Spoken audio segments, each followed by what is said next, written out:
जय श्री राधा गोविंद जय राधा गोविंद श्री राधा गोविंद राधा गोविंद जय जय श्री राधा गोविंद जय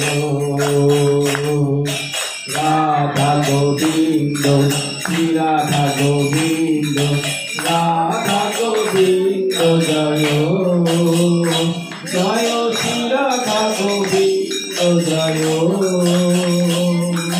राधा गोविंद श्री राधा गोविंद राधा गोविंद जय जय श्री राधा गोविंद जय राधा गोविंद श्री राधा गोविंद राधा गोविंद श्री राधा गोविंद राधा गोविंद जय जय श्री राधा गोविंद जय राधा गोविंद श्री राधा गोविंद राधा गोविंद जय जय श्री राधा गोविंद जय जय श्री राधा गोविंद जय जय श्री राधा गोविंद जय राधा रानी की राधा रानी की राधा रानी की राधे राधे।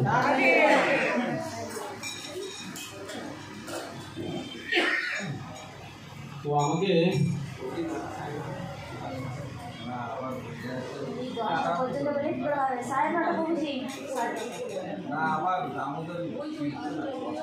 कृष्ण हरे हरे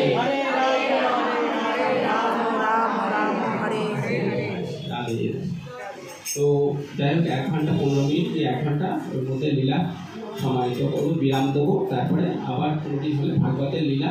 তবে আমি বলে দিচ্ছি আজকে দামোদর মাসে যেসব লীলাগুলো হয়েছে সেই লীলাগুলোই প্রকাশিত করছি আপনাদেরকে। এর আমি আগে অ্যাডভান্স কিছু বলে দিই, এর পরে যখন আবার ভাগবত কথামৃত হবে, শ্রীমদ্ ভাগবত কথামৃত হবে, তখন শ্রীমতী রাধারানী যে ভান্নির বনে শ্রীকৃষ্ণের সাথে ব্রহ্মার দ্বারায় যে আমাদের বিবাহ সম্পন্ন হয়েছিল সেই লীলাটা আমি প্রকাশিত করব। আর শ্রীকৃষ্ণের মাথায় ময়ূর গুচ্ছ কেন ধারণ করে রয়েছে এটা তো সবাই জানে যে চন্দ্রাবলীর জন্য হয়েছে, কিন্তু এইটা আর একটা লীলা যেটা রাধা আমাদের তাপনীয় উপনিষদে কিংবা রাধা সুধানিধি গ্রন্থেতে সেটা লিখিত আছে। দুটো লীলা আমি প্রকাশিত করব পরের ভাগবতে যদি আমাদের প্রভু যদি আদেশ দেন। তো আপাতত আমি যেটা লীলার কথা বলবো সেটা হচ্ছে মান মন্দিরে যে মান লীলা হয়েছিল, আর মোরকুটিতে শ্রীমতী রাধারানীর সাথে কৃষ্ণ কীভাবে নৃত্য করে আমাদের রাধারানীকে রিজিয়ে দিয়েছিল সেই লীলাটা আমি প্রকাশিত করব। সেটা হয়েছিল শরৎ পূর্ণিমাতে, অর্থাৎ দামোদর মাসে আশ্বিন থেকে এবং কার্তিক মাসের বীজখানটা হয়েছিল। তাই এটা মান মন্দিরের যে মান লীলাটা আর আমাদের মোরকুটির লীলা দুটো মিলে এই লীলাটা প্রকাশিত করছি। আলাদা আলাদা এগুলো একটা বিশাল বিশাল লীলা, আমি এটা নিজের ছোট্ট করে একটা সমাহিত করে আনন্দ প্রকাশিতের জন্য আমি এটা প্রকাশিত করবো, কারণ দুটো লীলাই দামোদর লীলার মধ্যে হয়েছিল। তো রাধে রাধে। মান আমাদের শ্রীকৃষ্ণের প্রতি শ্রীমতী রাধারানীর মান হয়েছিল, সেই মান লীলার সম্বন্ধে আগে জানতে চাই। প্রভু যে দুটো শব্দার্থ উল্লেখিত করতে খুবই গুরুত্বপূর্ণ। সাধুসঙ্গ সাধুসঙ্গ সর্বশাস্ত্রে কয়, লবমাত্র সাধুসঙ্গ সর্বসিদ্ধি হয়। সর্বসিদ্ধি হচ্ছে গোলক বৃন্দাবনে আমাদের যে শ্রীমতী রাধারানীর যে আমাদের পরিকর হিসাবে যে মধুরসে কিংবা দাসী হিসাবে কিঙ্করী মঞ্জুরি সহচরী এরা এই উপাধিটা পাওয়া যায়। তো সাধু সঙ্গ করতে হবে। এই যে সৎসঙ্গ করলে দেখবে বাড়ির মধ্যে গৃহের মধ্যে সর্বদাই থাকবেন, তার বাতাবরণ দেখবেন একটা কীরকম ধরনের, যেন মনটা যারা সব ভক্ত তারা চিন্তা করবে কিছু বেশ সৎসঙ্গ হয় সৎসঙ্গ হয়। সৎসঙ্গ করলে কী হয়, আমাদের প্রতি ভক্তি বেড়ে যায় আর রাধাকৃষ্ণের প্রতি প্রেম হয়ে যায়। কারণ বিনু সৎসঙ্গ বিবেক না হই, রাম ও কৃপা বিনা সুলভ নেই হই। রামচরিত মানুষে এই মন্ত্রটা লেখা আছে। চৈতন্য চৈতামিতে এই মন্ত্রটা লেখা আছে, শ্রীমদ্ ভাগবত মহাপুরাণ গ্রন্থিতে এই মন্ত্রটা লেখা আছে যে বিনু সৎসঙ্গ বিবেক না হই, অর্থাৎ আমাদের যে সৎ বুদ্ধিটা আসবে কী করে, এই সৎসঙ্গ করে। কারণ বিনু সৎসঙ্গ বিবেক না হই, রাম ও কৃপা, রামের কৃপা অর্থাৎ শ্রীকৃষ্ণের কৃপা নাহলে পাওয়া যাবে না, সেটা আমাদের অবশ্যই করা উচিত। আর কি বলছে আমাদের ভক্তদের সর্বদাই তিনরূপী শুনি চেনা তররূপী সহিষ্ণু নাম অমানি মান দেনা কীর্তনিয়া সদা হরি। এই মন্ত্র চৈতন্য চৈতামিতে লেখা আছে, এই মন্ত্র শ্রীমদ্ ভাগবত মহাপুরাণে লেখা আছে। সেখানে কি বলছে, তিনরূপী শুনি চেনা তররূপী সহিষ্ণু নাম অমানি মান দেনা কীর্তনিয়া সদা হরি। অর্থাৎ ভক্তকে সর্বদাই নম্রতা হতে হবে। দেখুন ঘাসেতে পা দিলে সে কিন্তু ঝুঁকে যায়, সে কিন্তু উচ্চতা হয়ে বলে না যে আমাকে পা দিলে কেন।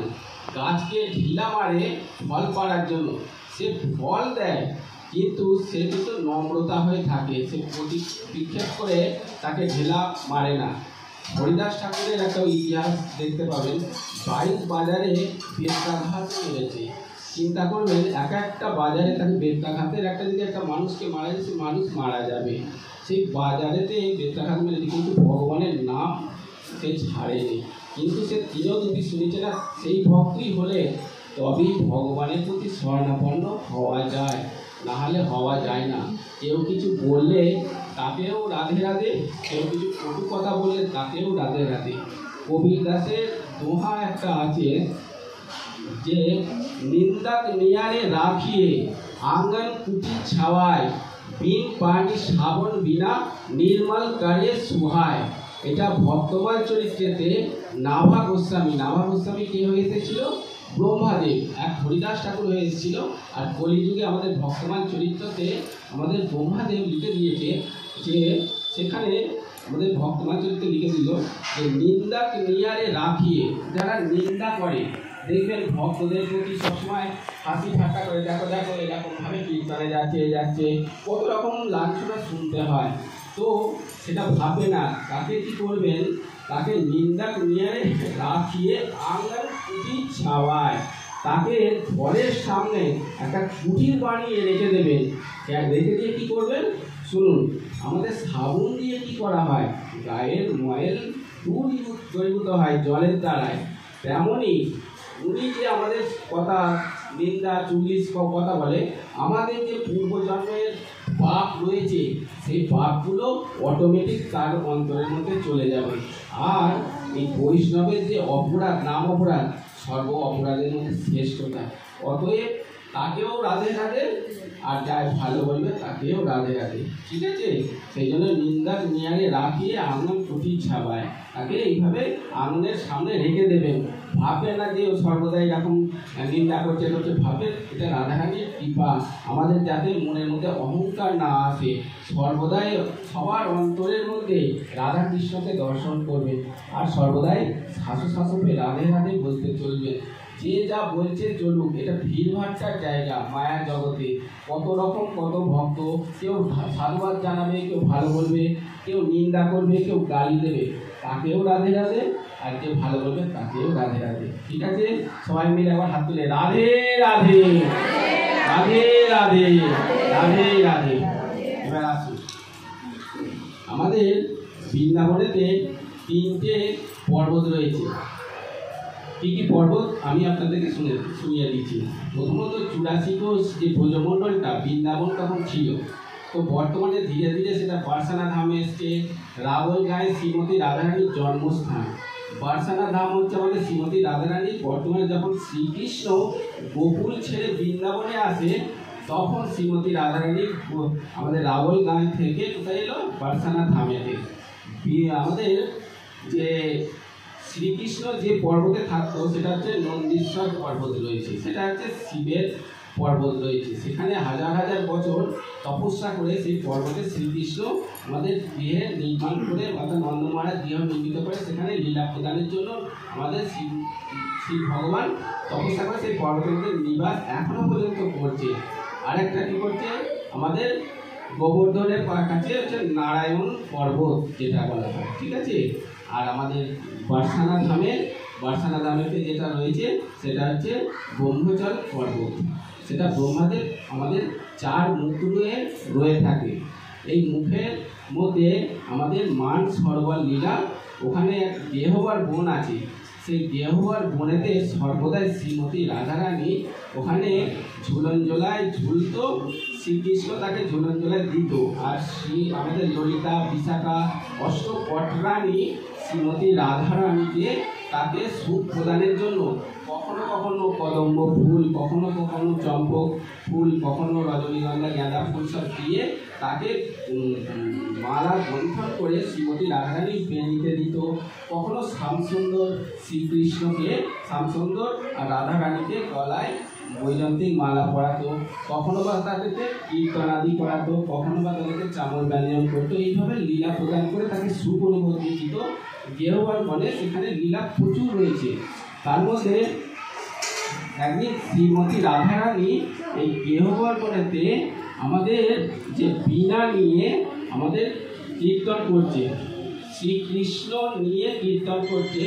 সেই বীণার দ্বারায় সে এমনভাবে কীর্তন করছে, সেখানে পাতা যেখানে মানে গাছ রয়েছে, সেই গাছ যে পেড় যেটা বলা হয়,